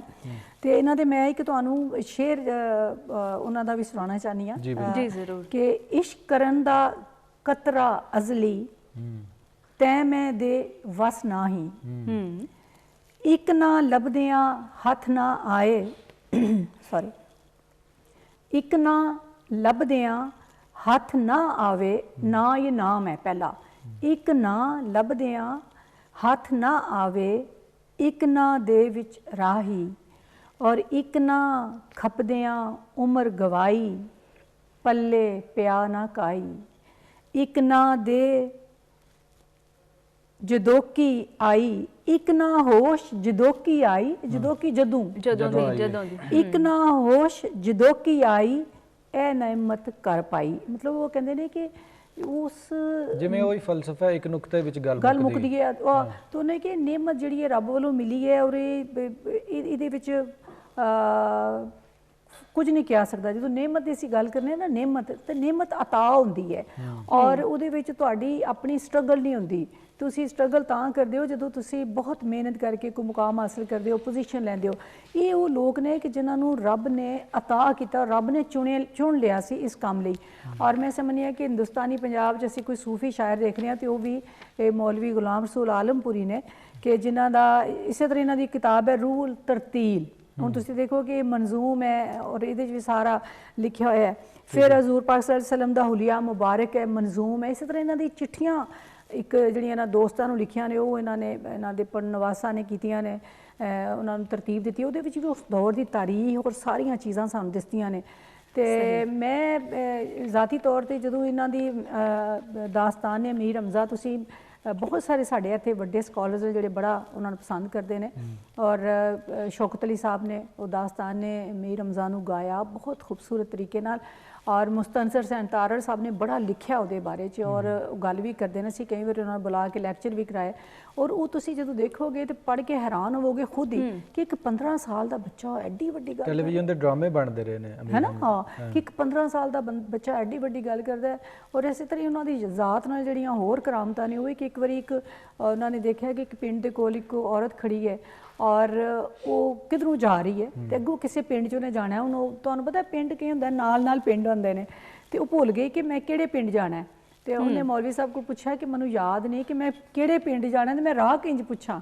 ਤੇ ਮੌਲਵੀ ਸਾਹਿਬ ਨੇ ਉੱਥੇ ਖਲੋਤੇ ਹੀ 215 ਪਿੰਡਾਂ ਦੇ ਨਾਂ ਲੈ ਦਿੱਤੇ। ਉਹਨੂੰ ਯਾਦ ਆ ਗਿਆ ਪਿੰਡ। ਉਹਨੇ ਕਿਹਾ ਹਾਂ ਇਹ ਆਖਰੀ ਪਿੰਡ ਤੁਸੀਂ ਲਿਆ, ਮੇਰਾ ਪਿੰਡ ਹੈ ਇਹ, ਮਤਲਬ ਇੱਥੇ ਕੋਈ ਮੇਰੇ ਰਿਸ਼ਤੇਦਾਰ ਨਹੀਂ ਹੈ ਕਿਧਰੇ ਮੈਂ ਇੱਥੇ ਜਾਣਾ। ਤੇ ਮੌਲਵੀ ਸਾਹਿਬ ਦੀਆਂ 3 ਸ਼ਾਦੀਆਂ ਸਨ, ਔਰ ਪਹਿਲੇ ਜਿਹੜੀ 2 ਬੇਟੀਆਂ 2 ਬੀਵੀਆਂ 'ਚ ਉਹਨਾਂ ਦੀਆਂ, ਔਰ ਇਹ ਜਿਹੜੇ ਉਹਨਾਂ ਦਾ ਸਾਰਾ ਖਾਨਦਾਨ ਫਿਰ ਮੁੜ ਕੇ ਫੈਸਲਾਬਾਦ 'ਚ ਆਬਾਦ ਹੋਇਆ। ਜ਼ਮੀਨਦਾਰ ਘਰਾਣੇ ਨਾਲ ਤਾਲੁਕ ਸੀ, ਔਰ ਉੱਥੇ ਵੀ ਇਹਨਾਂ ਦੀ ਜ਼ਮੀਨ ਔਰ ਸਾਰਾ ਕੁਝ ਹੈ ਸੀ। ਲੇਕਿਨ ਇਹ ਕਿ ਹਮੇਸ਼ਾ ਤੋਂ ਉਹ ਇਹਨਾਂ ਚੀਜ਼ਾਂ ਤੋਂ ਇੱਕ ਆਪਣੇ ਆਪ ਨੂੰ ਦੂਰ ਰੱਖ ਕੇ ਤੇ ਜ਼ਿਆਦਾਤਰ ਉਹ ਤਵੱਜੋ ਦਿੰਦੇ ਸਨ ਲਿਖਣ ਪੜ੍ਹਨ ਨਾਲ। ਔਰ ਸਾਨੂੰ ਅਕਸਰ ਸੂਫੀ ਸ਼ਾਇਰ ਬਾਕੀ ਲਿਖਦੇ ਨੇ ਕਿ ਜਿਨ੍ਹਾਂ ਨੇ ਇਤਨੇ ਸਾਲਾਂ 'ਚ ਇਹ ਕਿਤਾਬ ਕੀਤੀ। ਮੌਲਵੀ ਸਾਹਿਬ ਵਾਹਿਦ ਐਸੇ ਸੂਫੀ ਸ਼ਾਇਰ ਨੇ ਕਿ ਜਿਨ੍ਹਾਂ ਦੇ ਬਾਰੇ ਸਾਨੂੰ ਦਿਨਾਂ ਵਿੱਚ ਤੇ ਮਹੀਨਿਆਂ 'ਚ ਪਤਾ ਲੱਗਦਾ ਹੈ ਕਿ 20,000 ਸ਼ੇਰਾਂ ਤੇ ਮੁਸ਼ਤਮਿਲ ਜਿਹੜਾ ਇੱਕ ਦੀਵਾਨ ਹੈ, ਜਿਹੜੀ ਕਿਤਾਬ ਉਹ 1 ਮਹੀਨੇ 'ਚ ਮੁਕੰਮਲ ਹੋਈ ਹੈ, 2 ਮਹੀਨੇ 'ਚ ਹੋਈ ਹੈ, 3 ਮਹੀਨੇ 'ਚ ਹੋਈ ਹੈ। ਤੇ ਮੇਰੇ ਖਿਆਲ ਹੈ ਕਿ ਤੁਸੀਂ ਅਗਰ ਹਿਸਾਬ ਕਰੋਗੇ ਕਿ ਇੱਕ ਬੰਦਾ ਦਿਨ ਰਾਤ ਵੀ ਲਿਖਦਾ ਰਹੇ, ਯਾਨੀ ਖਾਲੀ ਲਿਖਾਈ ਕਿਉਂਕਿ ਹੱਥ ਨਾਲ ਲਿਖਣਾ ਤੇ ਉਹ ਫਿਰ ਤਾਂ ਇੱਕ ਕਰਾਮਤ ਹੀ ਲੱਗਦੀ ਹੈ, ਇੱਕ ਬਹੁਤ ਵੱਡੀ ਕਰਾਮਤ ਹੈ। ਬਹੁਤ ਮਿਹਰਬਾਨੀ, ਬਹੁਤ ਸ਼ੁਕਰੀਆ ਡਾਕਟਰ ਸਾਹਿਬ ਕਿ ਅੱਜ ਤੁਸੀਂ ਬਹੁਤ ਹੀ ਚੰਗੇ ਇੱਕ ਸ਼ਾਇਰ ਦੇ ਬਾਰੇ, ਜਿਹੜਾ ਕਿ ਜਿਹਦੇ ਬਾਰੇ ਘੱਟ ਲੋਕ ਜਾਣਦੇ ਨੇ, ਉਹਨਾਂ ਦੀ ਸਾਰੀ ਜ਼ਿੰਦਗੀ ਦਾ ਵੇਰਵਾ ਕੀਤਾ, ਉਹਨਾਂ ਦੀ ਜਿਹੜਾ ਵੀ ਮੌਜ਼ੂਆਤ ਨੇ ਉਹਨਾਂ ਬਾਰੇ ਵੀ, ਔਰ ਫਿਰ ਕੁਝ ਨਾ ਕੁਝ ਅਸੀਂ ਹਿਸਟਰੀ ਨੂੰ ਵੀ ਅੱਜ ਛੇੜਿਆ। ਬਹੁਤ ਮਿਹਰਬਾਨੀ, ਬਹੁਤ ਸ਼ੁਕਰੀਆ ਜੀ। ਨਾਜ਼ਰੀਨ, ਅਗਲੇ ਪ੍ਰੋਗਰਾਮ ਵਿੱਚ ਫਿਰ ਕਿਸੇ ਸੂਫੀ ਬਾਬੇ ਦੇ ਬਾਰੇ ਜਾਣਾਂਗੇ। ਡਾਕਟਰ ਸਾਹਿਬਾਂ ਨੂੰ ਗੁਜ਼ਾਰਿਸ਼ ਕਰਾਂਗੇ ਕਿ ਉਹ ਸਾਨੂੰ ਦੱਸਣ ਕਿਸੇ ਵੀ ਇੱਕ ਸੂਫੀ ਸ਼ਾਇਰ ਦੇ ਬਾਰੇ। ਤੇ ਵੇਲਾ ਜਿਹੜਾ ਹੈ ਹੁਣ ਇੱਕ ਬ੍ਰੇਕ ਦਾ ਹੋ ਗਿਆ, ਬ੍ਰੇਕ ਵਾਲਾ ਸਾਂ ਜਾਣਾ, ਮੁੜ ਕੇ ਵਾਪਸ ਆਉਣੇ ਆ, ਰਹਿਣਾ ਸਾਡੇ ਨਾਲ ਹੈ।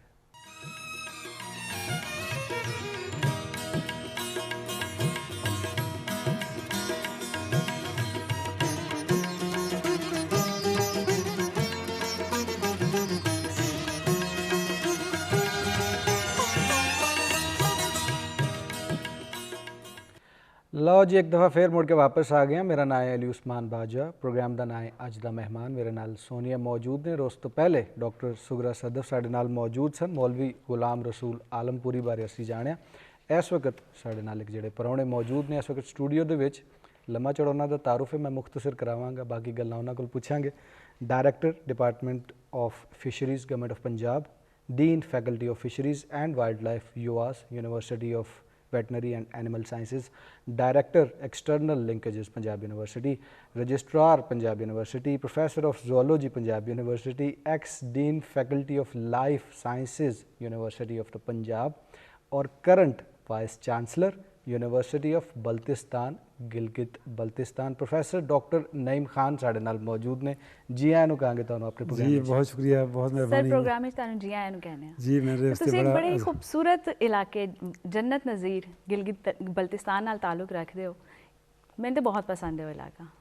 देखो जी, ये पूरी दुनिया ਦਾ समझ लो कि ਅਸੀਂ ਜਿਹੜੀ ਜੰਨਤ ਦਾ ਇੱਕ ਟੁਕੜਾ ਹੈ ਜੀ। ਉੱਥੇ ਗਿਲਗਿਤ ਬਲਤਿਸਤਾਨ ਔਰ ਖਾਸ ਤੌਰ ਤੇ ਬਲਤਿਸਤਾਨ, ਮੇਰੀ ਯੂਨੀਵਰਸਿਟੀ ਮੈਨੂੰ ਉੱਥੇ ਗਿਆ ਕੋਈ 2-2.5 ਸਾਲ ਹੋਏ, ਲੇਕਿਨ ਮੇਰਾ ਖਿਆਲ ਹੈ ਕਿ ਮੈਂ ਯੂਰਪ ਸਾਰਾ ਦੇਖਿਆ ਹੈ, ਅਮਰੀਕਾ ਵੀ ਦੇਖਿਆ है, लेकिन गिलगित बल्तिस्तान जी खूबसूरत वादियाँ और खूबसूरत लोग और खूबसूरत तहजीब पूरी दुनिया से तो नहीं मिलेगी। और मेरे यूनिवर्सिटी बल्तिस्तान 2018 में ज्वाइन की थी। साढ़े सिर्फ अद्धे घंटे की ड्राइव से एक दिवसाई का एक बड़ा ही खूबसूरत मैदान है, दुनिया Roof of the का world। हाईएस्ट रूफ उन्होंने कहते हैं, और उहदे सिर्फ 3-4 महीने वास्ते बड़े खूबसूरत रंगों के फुल उत्थे खिलते हैं। उत्थे ट्राउट फिश तो मिल जाती है, भूरे रंग का एक रिच उत्थे दा मुकामी है। और दिवसाई नेशनल पार्क IUCN और WWF दे दुनिया की लिस्ट के एक बड़ा ही मुमताज़ नेशनल पार्क का हिस्सा है। और दूसरी गल यह है कि साढ़े कहा जाता है कि दुनिया च एक कुतुब शमाली दे बर्फानी इलाका है और एक कुतुब जनूबी दे बर्फानी अंटार्कटिका है, लेकिन जो तीसरा कुतुब है उन्होंने बल्तिस्तान कहते हैं कि दुनिया का तीसरा बड़ा आइस मास जो है ग्लेशियर्स का मंबा है और वो है बल्तिस्तान।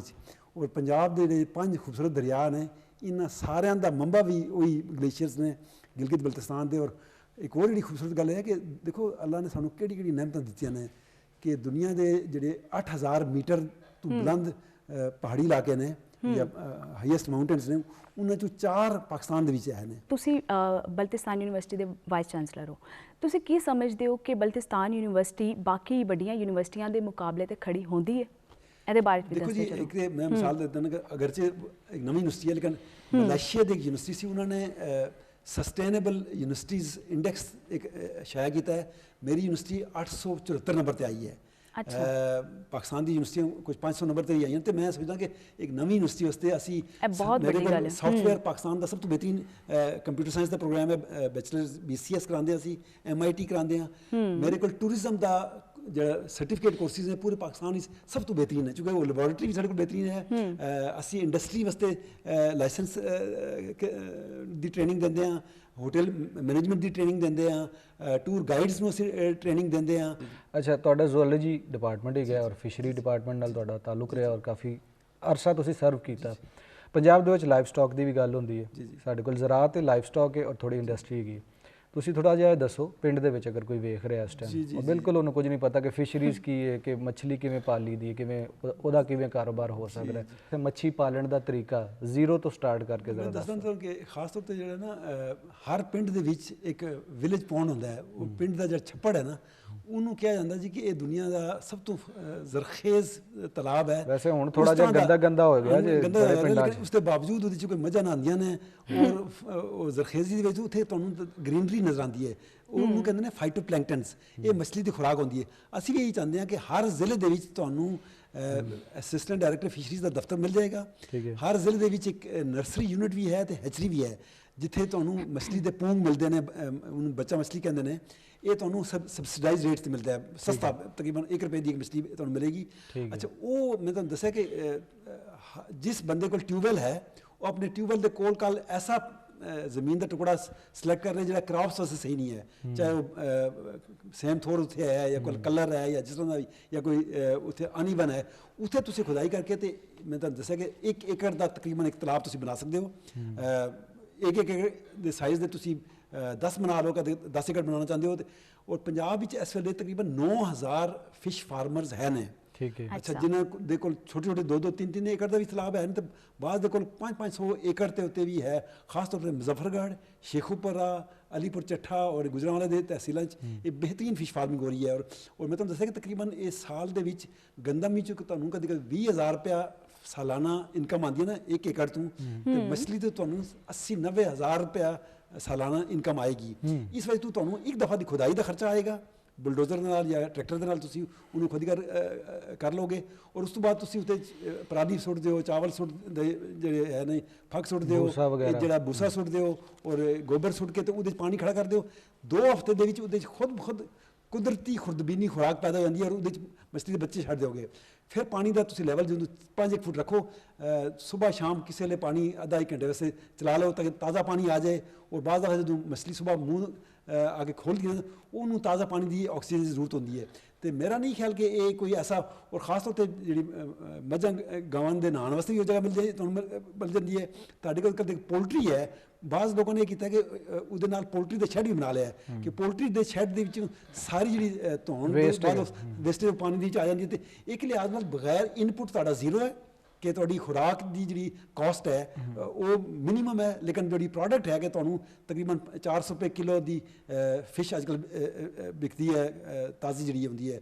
ਇਸੀ ਤੇ ਇਹ ਫਾਰਮਰਸ ਨੂੰ ਇੱਕ ਕੈਸ਼ ਕ੍ਰੌਪ ਦੇ ਤੌਰ ਤੇ ਮਿਲ ਸਕਦੀ ਹੈ ਔਰ ਮੇਰਾ ਖਿਆਲ ਹੈ ਕਿ ਤੁਹਾਡੀ ਤੁਸੀਂ ਆਪਣੀ ਜਿਹੜੀ ਬਿਹਤਰੀਨ ਪ੍ਰਾਈਮ ਲੈਂਡ ਹੈ ਉਹਨੂੰ ਜ਼ਾਇਆ ਨਾ ਕਰੋ, ਲੇਕਿਨ ਜਿਹੜੀ ਤੁਹਾਡੀ ਡਿਸਕਾਰਡਡ ਲੈਂਡ ਹੈ ਜਿੱਥੇ ਤੁਸੀਂ ਪਾਣੀ ਖਲੋਂਦਾ ਨਹੀਂ ਹੈ ਜਾਂ ਜਿੱਥੇ ਤੁਸੀਂ ਸਮਝਦੇ ਹੋ ਕਿ ਕੋਈ ਉੱਥੇ ਤੁਸੀਂ ਪੌਂਡ ਬਣਾ ਸਕਦੇ ਹੋ। ਦੁਨੀਆ ਸਾਰੀ ਦੇ ਵਿੱਚ ਹੁਣ ਬਹੁਤ ਜ਼ਿਆਦਾ ਤਰੱਕੀ ਹੋ ਰਹੀ ਹੈ। ਇਸ ਡਿਪਾਰਟਮੈਂਟ ਦੇ ਵਿੱਚ ਵੀ ਕਲੋਨਿੰਗ ਦੀ ਵੀ ਗੱਲ ਹੋ ਰਹੀ ਹੈ, ਉਹਦੇ ਬਾਰੇ ਵੀ ਬੜੀਆਂ ਗੱਲਾਂ ਹੋ ਰਹੀਆਂ ਨੇ। ਪਾਕਿਸਤਾਨ ਦੇ ਵਿੱਚ ਇਸ ਤਰ੍ਹਾਂ ਦੀ ਰਿਸਰਚ ਹੋ ਰਹੀ ਹੈ ਕਿ ਅਸੀਂ ਇਸ ਤਰ੍ਹਾਂ ਦੀਆਂ ਮੱਝਾਂ ਗਾਵਾਂ ਬਣਾ ਲਈਏ ਜਿਹੜੀਆਂ ਕਿ ਬਹੁਤਾ ਦੁੱਧ ਦੇਣ ਜਾਂ ਬਹੁਤੀ ਲਾਈਫ ਸਪੈਨ ਉਹਨਾਂ ਦਾ ਹੋਵੇ ਜਾਂ ਬਾਕੀ ਚੀਜ਼ਾਂ, ਇਸ ਤਰ੍ਹਾਂ ਦੀ ਕੋਈ ਚੀਜ਼ਾਂ ਲੈਬੋਰਟਰੀਜ਼ ਹੈ ਨੇ Pakistan? University of veterinary sciences Lahore ਜਿਹੜਾ ਇਹਦਾ ਖਾਸ ਤੌਰ ਤੇ ਪਤੋਕੀ ਕੈਂਪਸ ਹੈ, ਉੱਥੇ ਬਫਲੋ ਰਿਸਰਚ ਇੰਸਟੀਚਿਊਟ ਦੇ ਉੱਤੇ ਇਸ ਦੇ ਉੱਤੇ ਕੰਮ ਹੀ ਹੋ ਰਿਹਾ ਹੈ ਕਿ ਉਸ ਨੂੰ ਬਿਹਤਰੀਨ ਕਿਹੜੀ ਖੁਰਾਕ ਦਿੱਤੀ ਜਾਏ ਔਰ ਕਿਹੜੀ ਬਿਹਤਰੀਨ ਨਸਲ ਦੀ ਬਰੀਡਿੰਗ ਤੋਂ ਬਾਅਦ ਇੱਕ ਐਸੀ ਹੋ ਜਿਹਦੇ ਤੇ। ਲੇਕਿਨ ਮੇਰਾ ਆਪਣਾ ਖਿਆਲ ਹੈ ਕਿ ਕੋਈ ਇਸ ਤਰ੍ਹਾਂ ਦਾ ਇੱਕ ਜੈਨੇਟਿਕ ਇੰਜੀਨੀਅਰਿੰਗ ਜਾਂ ਬਾਇਓਟੈਕਨੋਲੋਜੀ ਨਾਲ ਤੁਸੀਂ ਕਦੇ ਐਕਸਟਰਾ ਦੁੱਧ ਲਓਗੇ ਤਾਂ ਉਸ ਐਨੀਮਲ ਦੇ ਉੱਤੇ ਹੋਏਗਾ। ਤੇ ਇਸ ਉੱਤੇ ਮੇਰਾ ਆਪਣਾ ਹੈ ਕਿ ਰਿਸਰਚ ਦੀ ਤਹਿਕੀਕ ਦੀ ਜ਼ਰੂਰਤ ਹੈ, ਲੇਕਿਨ ਹਾਰਮੋਨਸ ਦਾ ਜ਼ਰੂਰ ਇਸਤੇਮਾਲ ਕਰਨ ਦੀ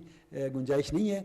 ਅਲਬੱਤਾ ਇਸ ਤਰ੍ਹਾਂ ਦੀ ਹੈ ਕਿ ਤੁਸੀਂ ਜੀਨਸ ਨਸਲ ਬਿਹਤਰ ਪੈਦਾ ਕਰ ਲਓ। ਉਹ ਮਿਸਾਲ ਇਹਦੀ ਮਛਲੀ ਵੀ ਹੈ ਕਿ ਮਛਲੀ ਦੀ ਬਾਜ਼ ਐਸੀ ਜੀਨਸ ਉਹਨਾਂ ਨੇ ਜੋੜ ਕੇ ਰੱਖੀਆਂ ਕਿ ਉਹ ਮਛਲੀ 1 ਸਾਲ ਦੇ ਵਿੱਚ 7-8 ਕਿਲੋ ਦੀ ਵੱਡੀ ਹੋ ਜਾਂਦੀ ਹੈ। ਇਸ ਤਰ੍ਹਾਂ ਦੀ ਤੁਸੀਂ ਜਿਹੜੀ ਪਰਮਿਸਿਬਲ ਟੈਕਨੋਲੋਜੀਜ਼ ਦਾ ਇਸਤੇਮਾਲ ਕਰੋ ਔਰ ਖਾਸ ਤੌਰ ਤੇ ਕੇਜ ਕਲਚਰ ਜਿਹੜਾ ਹੈ ਕਿ ਸਮੁੰਦਰਾਂ ਦੇ ਵਿੱਚ ਲੋਕਾਂ ਨੇ ਫਲੋਟਿੰਗ ਕੇਜਿਸ ਬਣਾਏ ਨੇ ਔਰ ਦੁਨੀਆ ਦੇ ਵਿੱਚ 80% ਮੈਨੂੰ ਦੱਸਿਆ ਕਿ ਮਛਲੀ ਐਕਵਾਕਲਚਰ ਤੋਂ ਆ ਰਹੀ ਹੈ, ਸਮੁੰਦਰਾਂ ਤੋਂ ਆ ਰਹੀ ਹੈ। ਸਾਡੇ ਇੱਥੇ ਗਿਲਗਿਤ ਬਲਤਿਸਤਾਨ ਵਿੱਚ ਟਰਾਊਟ ਦੀ ਫਾਰਮਿੰਗ ਹੋ ਰਹੀ ਹੈ, ਉਹਨੂੰ ਅਸੀਂ ਕਹਿੰਦੇ ਹਾਂ ਟਰਾਊਟ ਐਕਵਾਕਲਚਰ। ਉਹ ਰੇਸਵੇ ਉੱਥੇ ਕੰਕਰੀਟ ਦਾ ਚਾਹੀਦਾ ਹੁੰਦਾ ਹੈ। ਟਰਾਊਟ ਵਾਸਤੇ ਤੁਹਾਨੂੰ ਪੱਕਾ ਜਿਹੜਾ ਖਾਲਾ ਔਰ ਉਹਦਾ ਜਿਹੜਾ ਤਲਾਬ ਹੈ ਉਹ ਚਾਹੀਦਾ ਹੁੰਦਾ, ਕਿਉਂਕਿ ਉੱਥੇ ਖੁਰਾਕ ਇਹ ਵੈਜੀਟੇਰੀਅਨ ਨਹੀਂ ਹੁੰਦੀ, ਉੱਥੇ ਤੁਹਾਨੂੰ ਉਸਨੂੰ ਮੀਟ ਬੇਸਡ ਖੁਰਾਕ ਦੇਣੀ ਪੈਂਦੀ ਹੈ। ਜਿਹੜੀ ਟਰਾਊਟ ਹੈ ਇਸ ਨੂੰ ਤੁਸੀਂ ਬਲੱਡ ਦੇ ਸਕਦੇ ਹੋ, ਇਹਨੂੰ ਪੋਲਟਰੀ ਦਾ ਜਿਹੜਾ ਆਂਤਰਾਂ ਡਰਾਈ ਕਰਕੇ ਦੇ ਸਕਦੇ ਹੋ, ਫਿਸ਼ ਮੀਲ ਜਿਹੜਾ ਹੈ ਉਹ ਦੇ ਸਕਦੇ ਹੋ। ਤੇ ਇਸ ਵਿੱਚ ਉਹ ਫਾਰਮਿੰਗ ਪੰਜਾਬ ਵਿੱਚ ਅਲਬੱਤਾ ਜਿਹੜੀ ਹੈ ਉਹ ਗਰਮ ਪਾਣੀ ਦੀ ਮਛਲੀ ਨੂੰ ਅਸੀਂ ਕਹਿੰਦੇ ਵਾਰਮ ਵਾਟਰ ਫਿਸ਼ਰੀਜ਼, ਇਹ ਜਿਹੜੀਆਂ ਨੇ ਇਹ 35 ਡਿਗਰੀ ਸੈਂਟੀਗ੍ਰੇਡ ਤੱਕ ਜ਼ਿੰਦਾ ਰਹਿ ਸਕਦੀਆਂ ਨੇ ਔਰ ਖਾਸ ਤੌਰ ਤੇ ਜਿਹੜਾ ਗਦਲਾ ਪਾਣੀ ਉਹਦੇ 'ਚ ਰਹਿ ਸਕਦੀਆਂ ਨੇ। ਟਰਾਊਟ ਵਾਸਤੇ ਤੁਹਾਨੂੰ ਬਿਲਕੁਲ ਸਾਫ਼ ਸੁਥਰਾ ਕ੍ਰਿਸਟਲ ਕਲੀਅਰ ਜਿਹੜਾ ਪਾਣੀ ਹੈ ਉਹ ਚਾਹੀਦਾ ਹੁੰਦਾ ਹੈ। ਔਰ ਮੇਰਾ ਅਗੇਂਸਟ ਦ ਵਾਟਰ ਵੈਸੇ ਤੈਰਨ ਵਾਲੀ ਉਹ ਮੱਛੀ ਹੈ, ਉਹਦਾ ਤੇ ਹੋਰ ਹੀ ਸਿਸਟਮ ਹੈ ਟਰਾਊਟ ਦਾ। ਤੇ ਹੁਣ ਮੱਛੀਆਂ ਦੀ ਗੱਲ ਵਾਵਾ ਵੈਸੇ ਇਨਫੋਰਮੇਸ਼ਨ ਅਸੀਂ ਸਰ ਕੋਲ ਲੈ ਲਈ। ਹੁਣ ਸਵਾਲ ਥੋੜਾ ਜਿਹਾ ਬਦਲਨੇ। ਅੱਛਾ ਸਰ, ਮੈਨੂੰ ਇਹ ਵੀ ਦੱਸ ਦੇ ਚਲੋ ਕਿ ਬਲਤਿਸਤਾਨ ਯੂਨੀਵਰਸਿਟੀ 'ਚ ਖਵਾਤੀਨ ਦਾ ਕੋਟਾ, ਮਤਲਬ ਖਵਾਤੀਨ ਜੋ ਦੂਸਰੇ ਸ਼ਹਿਰਾਂ 'ਚ ਜਾ ਕੇ ਨਹੀਂ ਪੜ੍ਹ ਸਕਦੀਆਂ, ਉਹਦੇ ਵਾਸਤੇ ਯੂਨੀਵਰਸਿਟੀ ਕੀ ਕਰ ਰਹੀ ਹੈ? ਇਹਦੇ ਨਾਲ ਉਹ ਖਵਾਤੀਨ ਜਿਹੜੀਆਂ ਮਤਲਬ ਪ੍ਰੋਫੈਸ਼ਨਲ ਨਹੀਂ ਨੇ, ਜਿਹੜਾ ਇੰਨਾ ਨਹੀਂ ਇਨਕਮ ਉਹਨਾਂ ਦੀ, ਉਹਦੇ ਵਾਸਤੇ ਯੂਨੀਵਰਸਿਟੀ ਕਿੰਨੀ ਸਪੋਰਟਿਵ ਹੈ? ਦੇਖੋ ਜੀ, ਉੱਥੇ ਖਾਸ ਤੌਰ 'ਤੇ ਜਿਹੜਾ ਪਿਛਲੇ 20-25 ਸਾਲ ਤੋਂ ਪਹਿਲੇ ਯੂਨੀਵਰਸਿਟੀ ਦੇ ਆਉਣ ਤੋਂ ਪਹਿਲੇ ਵੀ ਇੱਕ ਬੜਾ ਹੀ ਸਕਸੈਸਫੁਲ ਪ੍ਰੋਜੈਕਟ ਚੱਲਿਆ ਹੈ, Aga Khan rural support programme, AKRSP। ਇਹਨਾਂ ਨੇ ਪਿਛਲੇ ਤਕਰੀਬਨ 30-35 ਸਾਲਾਂ ਦੇ ਵਿੱਚ ਪੂਰੇ ਗਿਲਗਿਤ ਬਲਤਿਸਤਾਨ ਦੀ ਖਵਾਤੀਨ ਦੀ ਬਿਜ਼ਨਸ ਵਾਸਤੇ, ਐਗਰੀਕਲਚਰ ਵਾਸਤੇ, ਉਹਨਾਂ ਦੀ ਕਾਟੇਜ ਇੰਡਸਟਰੀ ਵਾਸਤੇ, ਹੈਲਥ ਵਾਸਤੇ ਬਹੁਤ ਪ੍ਰੋਗਰਾਮ ਕੀਤੇ ਔਰ ਉਹਨਾਂ ਨੂੰ ਇੱਕ ਕੈਪੈਸਿਟੀ ਬਿਲਡਿੰਗ ਦਾ ਇਹ ਪੂਰੀ ਦੁਨੀਆ ਦਾ ਇੱਕ ਬਿਹਤਰੀਨ ਪਾਇਲਟ ਪ੍ਰੋਜੈਕਟ ਸੀ ਜਿਹੜਾ ਗਿਲਗਿਤ ਬਲਤਿਸਤਾਨ ਵਿੱਚ ਕਾਮਯਾਬ ਰਿਹਾ। ਮੈਂ ਯੂਨੀਵਰਸਿਟੀ ਆਫ ਗੁਐਲਫ ਕੈਨੇਡਾ ਤੋਂ PhD ਕੀਤੀ ਹੈ ਤੇ ਉੱਥੇ ਮੈਂ ਬਾਇਓਲੋਜੀ 'ਚ PhD ਕਰ ਰਿਹਾ ਸਾਂ ਤਾਂ AKRSP ਦੇ ਮੁੰਡੇ ਕੁੜੀਆਂ 6-6 ਮਹੀਨੇ ਵਾਸਤੇ ਉੱਥੇ ਆਉਂਦੇ ਸੀ ਔਰ ਮੈਂ ਉਹਨਾਂ ਨੂੰ ਪੁੱਛਿਆ ਯੂਨੀਵਰਸਿਟੀ ਕੈਨੇਡੀਅਨ ਨੇ ਕਿਹਾ ਕਿ ਅਸੀਂ ਪਾਕਿਸਤਾਨ ਤੋਂ ਲਰਨ ਕਰਨਾ ਚਾਹੁੰਦੇ ਹਾਂ ਕਿ ਇਹਨਾਂ ਨੇ ਆਪਣੇ ਦੂਰ ਦਰਾਜ਼ ਦੀ ਕਮਿਊਨਿਟੀਜ਼ ਨੂੰ ਕਿਸ ਤਰ੍ਹਾਂ ਜਦੀਦ ਸਹੂਲਤਾਂ ਦਿੱਤੀਆਂ ਨੇ ਔਰ ਉਹ ਕੈਨੇਡੀਅਨ ਗਵਰਨਮੈਂਟ ਕਹਿ ਰਹੀ ਸੀ ਕਿ ਸਾਡੀ ਜੋ ਕਿ ਨਾਰਥ ਬਹੁਤ ਦੂਰ ਦੂਰ ਵੀ ਹੈ, ਰਿਮੋਟ ਵੀ ਹੈ, ਤਾਂ ਅਸੀਂ ਚਾਹੁੰਦੇ ਕਿ ਉਹ ਕਮਿਊਨਿਟੀਜ਼ ਨੂੰ ਅਸੀਂ ਪੈਸੇ ਦੇ ਦਈਏ ਤਾਂ ਕਿ ਉਹ ਆਪਣੇ ਆਪ ਨੂੰ ਖੁਦ ਮੇਨਟੇਨ ਕਰੇ। ਤੇ ਸਾਡੀ ਯੂਨੀਵਰਸਿਟੀ ਦੇ ਵਿੱਚ 60% ਸਟੂਡੈਂਟ ਬਾਡੀ ਜਿਹੜੀ ਹੈ ਖਵਾਤੀਨ ਦੀ ਹੈ, ਬੱਚੀਆਂ ਨੇ। ਇਸ ਦਾ ਮਤਲਬ ਹੈ ਕਿ ਬॉयਜ਼ ਦੀ ਤਾਦਾਦ तादाद ਘੱਟ ਹੈ। तदरीज घट हो रही है और घट हाले भी है तो इस ये बड़ी खुशान तब्दीली। इसका मतलब है कि तुसी फ्यूचर दी मदर्स ਨੂੰ ट्रेन कर रहे हो। फ्यूचर ਦੀ ਜਿਹੜੀਆਂ ਮਦਰਸ ਹੋਣਗੀਆਂ ਉਹ ਫਿਰ ਇੱਕ ਮਾਸ਼ਰੇ ਨੂੰ, ਅੱਛੇ ਬਿਲਕੁਲ। ਮਾਸ਼ਰੇ ਦੀ ਬੁਨਿਆਦ ਰੱਖਣਗੇ ਤੇ ਔਰ ਖਾਸ ਤੌਰ ਤੇ ਉੱਥੇ ਜੌਬ ਦੀ ਅਪੋਰਚੁਨਿਟੀਜ਼ ਟੀਚਿੰਗ ਦੇ ਤੋਂ ਇਲਾਵਾ ਐਨਜੀਓਜ਼ ਦਾ ਨਾਲ এনवायरमेंट ਦੇ ਨਾਲ ਔਰ ਬਹਰਾਲ ਇਸਲਾਮਾਬਾਦ ਔਰ ਲਾਹੌਰ ਤੱਕ ਉਹ ਬੱਚੀਆਂ ਆ ਕੇ ਜੌਬ ਕਰਦੀਆਂ ਨੇ। ਔਰ ਖਾਸ ਤੌਰ ਤੇ ਮੈਨੂੰ ਇਹ ਹੈ ਕਿ ਚूंकि ਇਹ ਲੋਕ ਫਾਰਵਰਡ ਲੁਕਿੰਗ ਨੇ ਤੇ ਇੱਥੇ ਪੈਰਾ ਹੈਲਥ ਦੇ ਪ੍ਰੋਜੈਕਟਸ ਹੋ ਸਕਦੇ ਨੇ, ਨਰਸਿੰਗ ਦੇ ਪ੍ਰੋਜੈਕਟ ਹੋ ਸਕਦੇ ਨੇ। ਮਿਡਲ ਈਸਟ ਦੇ ਵਿੱਚ ਪਾਕਿਸਤਾਨੀ ਨਰਸਾਂ ਦੀ, ਚूंकि ਮੁਸਲਮਾਨ ਨਰਸਾਂ ਦੀ ਗੁੰਜਾਇਸ਼ ਉਹਨਾਂ ਨੂੰ ਫਿਲੀਪੀਨਸ ਤੋਂ ਔਰ ਕੋਰੀਆ ਤੋਂ ਔਰ ਇੰਡੀਆ ਤੋਂ ਸ਼ਾਇਦ ਨਰਸਿਸ ਆਉਂਦੀਆਂ ਨੇ। ਮੇਰਾ ਆਪਣਾ ਖਿਆਲ ਹੈ ਕਿ ਗਿਲਗਿਤ ਬਲਤਿਸਤਾਨ ਦੀ ਬੱਚੀਆਂ ਜਿਹੜੀਆਂ ਨੇ ਉਹ ਸਭ ਤੋਂ ਬਿਹਤਰੀਨ, ਚूंकि ਉਹਨਾਂ ਨੂੰ ਖਿਦਮਤ ਦਾ ਔਰ ਇਹ ਜਿਹੜੀ ਉਹਨਾਂ ਦੀ ਜ਼ਿੰਦਗੀ ਦੇ ਵਿੱਚ ਇੱਕ ਹੈ ਨਾ ਇੱਕ ਪ੍ਰੈਕਟੀਕਲ ਹੁੰਦਾ, ਪ੍ਰੈਕਟੀਕਲ ਤੇ ਇਹ ਇਸ ਤਰ੍ਹਾਂ ਦੀ ਉਹਨਾਂ ਨੂੰ ਅਸੀਂ ਸਕਿੱਲਸ ਦੇ ਰਹੇ ਹਾਂ। ਮਾਈਨਸ ਐਂਡ ਮਿਨਰਲਸ ਦਾ ਦੁਨੀਆ ਦੇ ਜਿਹੜੇ ਸਭ ਤੋਂ पोशीदा खजाने ने वो साढ़े गिलगित बल्तिस्तान के पहाड़ों के विचाले मदफन है। तो मैं अपना डिपार्टमेंट जो साड़ा जियोलॉजी का है और खास तौर पर माइनस एंड मिनरल्स का वो असी कोशिश कर रहे हैं कि लोगों को ट्रेनिंग दी कि ताकि तुसी जी उथों कीमती पत्थर और जवाहरात इकट्ठे कर रहे हो पॉलिश करके वैल्यू एड करके तो मार्केट की बजाय रॉ भेजन दे तुसी उसनू उदी कीमत ला सको। अच्छा, वेले दी इत्थे घाट है। जान तो पहले एक अज दी नौजवान नस्ल वास्ते, यूथ वास्ते एक मैसेज मेरा ये जी कि तुसी सरकारी नौकरी की तलाश की बजाय इंटरप्रेन्योरशिप वाले पास जाओ, अपने नए बिजनेस आइडियाज़ खुद जनरेट करो। इलम तुहानू एक अपॉर्चुनिटी देंदा और मुल्क दे विच बेरोजगारी नू खत्म करने का सब तो बेहतरीन है कि हर नौजवान अपनी डिग्री तो बाद एक इंटरप्रेन्योर बनने की कोशिश करे, चाहे वो टूरिज्म का करे, चाहे सॉफ्टवेयर का करे, चाहे उत्थे दे हर्बल मेडिसिन का हो सकता है, चाहे उत्थे दी किसी सर्विसेज का हो सकता है।